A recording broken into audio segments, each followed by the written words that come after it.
नमस्कार, मैं रचना शर्मा चढ़ती कला टाइम टीवी देख रहे सभी दर्शकों का स्वागत करती हूँ। आप देख रहे हैं हिंदी टॉप न्यूज। किसान आंदोलन के बीच हरियाणा में आज शुक्रवार से शुरू हो रहे विधानसभा के बजट सत्र में कांग्रेस ने खट्टर सरकार को घेरने की रणनीति तैयार कर ली है। 12 दिनों तक चलने वाले इस सत्र में हंगामेदार रहने के पूरे आसार हैं। बजट सत्र के पहले दिन ही किसानों के मुद्दे पर सत्ता पक्ष और विपक्ष में टकराव होना तय माना जा रहा है। राज्यपाल सत्यदेव नारायण आर्य के अभिभाषण के बाद विपक्ष के नेता भूपेंद्र सिंह हुड्डा बीजेपी जेजेपी गठबंधन की सरकार के विरुद्ध अविश्वास प्रस्ताव लाने का ऐलान कर रहे हैं। उत्तर प्रदेश के पीलीभीत में नेपाल पुलिस की फायरिंग में एक भारतीय नागरिक की मौत हो गई है। पीलीभीत के पुलिस अधीक्षक जयप्रकाश ने मामले की जानकारी देते हुए बताया कि 3 भारतीय नेपाल गए थे। नेपाल पुलिस से उनका विवाद हो गया और नेपाल पुलिस ने भारतीय नागरिकों पर फायरिंग शुरू कर दी, जिसमें एक भारतीय की मौत हो गई जबकि 2 लापता हैं। दोनों की तलाश शुरू की गई है।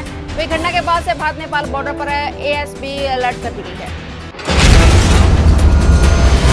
कोरोना के चलते लंबे वक्त से बंद पड़ी प्लेटफॉर्म टिकट की सेवा को एक बार फिर से राजधानी दिल्ली के मुख्य स्टेशन पर शुरू कर दिया गया है। आधी रात से इस सेवा को शुरू किया गया है। रेलवे ने टिकट के दामों में भी 3 गुना इजाफा कर दिया है। बता दें कि पहले एक प्लेटफॉर्म टिकट के लिए आपको 10 रुपए देने पड़ते थे और वहीं अब 30 रुपए देने होंगे।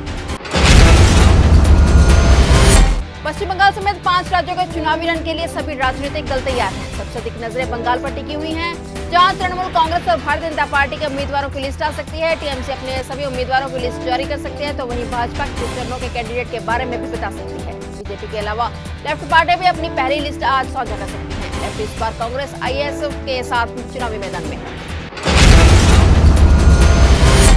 कोरोना के कारण 497 दिन के बाद प्रधानमंत्री नरेंद्र मोदी की विदेश यात्रा फिर से शुरू हो रही है। वह 26-27 मार्च को बांग्लादेश का दौरा करेंगे।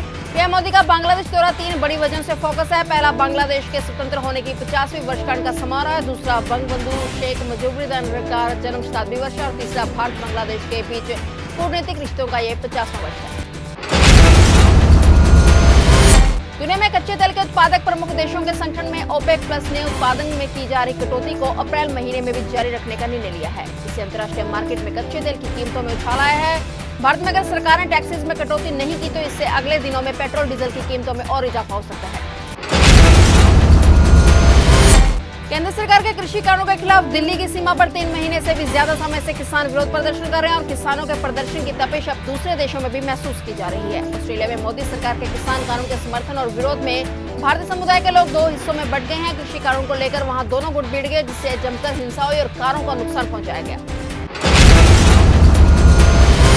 बॉलीवुड अभिनेत्री तापसी पन्नू और फिल्म डायरेक्टर अनुराग कश्यप समेत फिल्म इंडस्ट्री से जुड़े कुछ लोगों और कंपनियों के पर आयकर विभाग की छापेमारी और जांच चल रही है। आयकर विभाग ने अपने बयान में कहा कि सर्च के दौरान इस प्रोडक्शन हाउस के आय और शेयर में बड़े पैमाने पर हेराफेरी के सबूत मिले हैं। सूत्रों के अनुसार विभाग ने कहा है कि आयकर विभाग को 350 करोड़ रुपए की टैक्स गड़बड़ी का पता चला है। कोरोना महामारी के बीच बर्ड फ्लू का संकट भी खत्म होने का नाम ही नहीं ले रहा। अब अहमदाबाद के 16 इलाके में पोल्ट्री फार्म में बर्ड फ्लू का केस पाए जाने के बाद क्षेत्र के 10 किलोमीटर के दायरे में मीट, चिकन और अंडा बेचने पर प्रतिबंध लगा दिया गया है। इनके अलावा पंजाब के होशियारपुर में भी बीते दिन 8 कौवे मृत पाए गए, जिसके बाद बर्ड फ्लू को लेकर चिंताएं बढ़ गई है। राष्ट्रीय राजधानी दिल्ली में भी कोरोना वॉरियर्स के बाद अब वरिष्ठ नागरिकों को कोरोना की वैक्सीन लगनी शुरू हो गई है। दिल्ली में कल यानी 4 मार्च को टीकाकरण की अब तक की सबसे बड़ी संख्या दर्ज हुई। 60 साल से अधिक उम्र के लोगों को रिकॉर्ड संख्या में टीका लगवाने पहुंच रहे हैं और दिल्ली सरकार की ओर से जारी आंकड़ों के मुताबिक 4 मार्च को कुल 27,959 लोगों को टीका लगाया गया। और अपडेट्स लेकर फिर से हाजिर होंगे, क्योंकि समाचार का सिलसिला यहाँ कभी नहीं थमता।